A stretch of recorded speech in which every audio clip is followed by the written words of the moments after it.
আকৌ এবাৰ 400 পার 300 পার 200 পার কিন্তু আমার জাতি যোন কন্ডিশনত আগত আছিল এই কন্ডিশনত আইতিবা এই কারণে অসমত সাফাই কর্মীর নামত বহুতে ফান্ড আহে বহুতে ডাঙর ডাঙর আঁচনি আহে স্কিম আহে কিন্তু গ্রাউন্ডত আপনি যাই হুদিলে সাফাই কর্মীর কন্ডিশনত যেনেকে আগত আছিল এতিয়া আছিল এতিয়াও সাফাই কমিশনৰ আয়োগ আহিল কিন্তু আয়োগ তো এসি বোর্ডও আছিল এসি বোর্ড হওয়ার পাছত আমি ডেভেলপ হওয়া নাই এই কারণে আমি সিদ্ধান্ত লৈ লৈছো আমার সাফাই কর্মী যিমান আমার সাফাই কর্মী আছে আমার ফলোৱাৰ আছে অসমৰ অলৰেডি আপাৰ আসামত বহুতে আমার জাতি মানুহ নোটাত ভোট দিছে সেকেন্ড ফেজতো নোটাতে বহুতে আমার জাতি মানুহ ভোট দিছে এটা থার্ড ফেজত কোকৰাঝাৰ ধুবুৰী বৰপেটা আৰু গুৱাহাটী সমষ্টি চাৰটা যে সমষ্টিত ভোটিং হব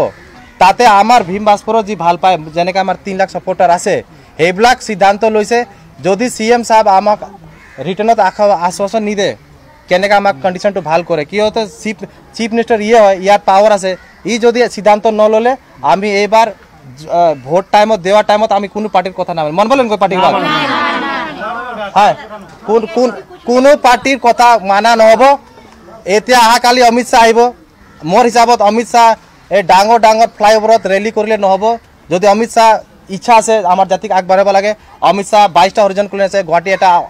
এটা হরিজন কলেজ অমিত শাহ আহিব লাগে হুমাব লাগে আহি চাব লাগে আমি কোন কন্ডিশন আছো তার পাছত তো আমি সব বিজেপিকে ভোট দিম দেল পাবি না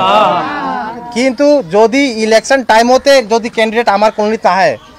ইলেকশন টাইমতে যদি স্পিচও তো আমার এটা ইমান লিডার বিজেপি কংগ্রেস সবে স্পিচ ক্যাম্পেনিং করে আছে কিন্তু এটাও লিডার সাফাই কর্মীর লগত কারণে স্পিচ দিয়া নাই যে আমি জিতিলে এটু করিম যদি জুন ইলেকশন টাইমত সবে লিডার মিছা কথা কয় এই মিছা কথা কোয়ার টাইমতো যদি মিছা কথা আমার কারণে কবা না পায় তেনেহলে জিতার পাছত আমার কারণে কাম করিব আমার গ্যারান্টি নাই বা কই করে এই কারণে এনেকা নহয় যে আমার জাতিত কোনবা বিজেপিত আছে কংগ্রেস আছে এই লিডার কই দিছে ভোট হব তো এটু মানে না যে 100% আমার জাতি ভোট দিবই লাস্ট 4 বছর পরে আমি কন্টিনিউস কাম কৰি আছো আমার কি আছে যদি আমি রিজাল্ট চাইলে আমি নিজে ভোট দিম আমি তো এটু কোয়া না যে কংগ্রেসে ভোট দিম কিন্তু বর্তমান আমার সংগঠনের এতিয়া স্ট্যাটাস আছে যে আমি নোটাতে ভোট দিম যদি সিএম সাহেব মুখ টু নুখুলে আমার কারণে